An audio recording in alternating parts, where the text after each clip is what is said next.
दिल्ली में किसान आंदोलन के समर्थन में चल रहे आंदोलन का असर बिहार पर भी हुआ है। बिहार में भाकपा माले ने किसान के समर्थन में आज राजधानी पटना में समर्थन सभा का आयोजन किया। इस मौके पर पार्टी के राष्ट्रीय महासचिव दीपांकर भट्टाचार्य ने कहा, आंदोलन कर रहे किसानों पर बर्बर दमन के खिलाफ अब पूरे देश में किसानों का आक्रोश फूट पड़ा है। राष्ट्रीय महासचिव ने कहा कि दमन के बावजूद मोदी सरकार किसानों को दिल्ली पहुंचने से रोक नहीं पाई। दीपांकर भट्टाचार्य ने कहा कि 3 कृषि बिल की वापसी के लिए किसान आर पार की लड़ाई के मूड में।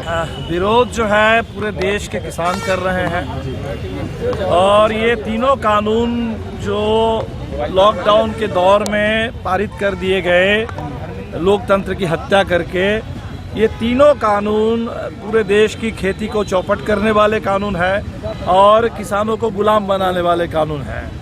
यही वजह है कि पूरे देश के किसान विरोध कर रहे हैं। लेकिन अब जब किसान विरोध पर है, सरकार जिस तरह से पेश आ रही है, पंजाब के किसानों को खालिस्तानी बता रही है, पंजाब के किसानों को बदनाम करने की कोशिश हो रही है, सड़कें खोद दी गई थी हरियाणा में ताकि किसान दिल्ली पहुंच ना सके, तो बिल्कुल लग रहा था कि देश की सरकार ये कंपनियों की दलाल बन चुकी है और पूरे किसानों से जंग लड़ रही है।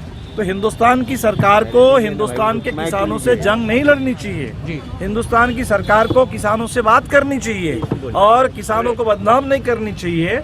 और इस तरह से पूरे देश में इस समय सरकार, हम कहते हैं कि सरकार किसानों से बात करे, किसानों की आवाज़ को सुने और किसान जो कह रहे हैं कि इन तीनों कानून को सरकार पहले वापस ले, क्योंकि ये तीनों कानून पूरे देश के किसानों के खिलाफ है। तो पूरे देश को कंपनियों के हाथ में सौंपना चाहती है।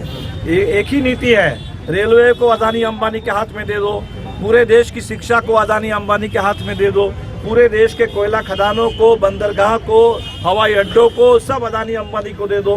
बैंक से लोन लेकर के भाग रहे थे विजय माल्या, बैंक से लोन लेकर के भाग रहे हैं मेहुल चोकसी और नीरव मोदी। अब सरकार कह रही है कि इन्हीं जो लोग बैंक से लोन लेकर के भाग गए हैं, इनके हाथ में बैंक दे दो। लोन जो ले रहे थे, करोड़ों के, अरबों रुपए के लोन ले रहे थे, अब पूरे बैंक उनके हाथ में देना चाहते हैं। ये सरकार कंपनियों की दलाल है। अदानी अंबानी इस देश के अमीरों की दलाल सरकार है और अमीरों की दलाल सरकार इस देश के किसान, इस देश के मजदूर, इस देश के गरीब, इस देश के आम आवाम के खिलाफ इस समय एक तरह से जंग का ऐलान कर चुकी है और हम सब लोग तो किसान के साथ हैं। मैं आपको ये भी याद दिला दूं कि 26 नवंबर को जिस दिन पूरे हिंदुस्तान के मजदूर हड़ताल पर थे, किसान प्रदर्शन कर रहे थे, वो दिन हमारा संविधान दिवस था। 26 नवंबर हिंदुस्तान का 71वां संविधान दिवस था। तो आज सरकार संविधान के खिलाफ है और किसान, मजदूर, देश के नौजवान संविधान के साथ है।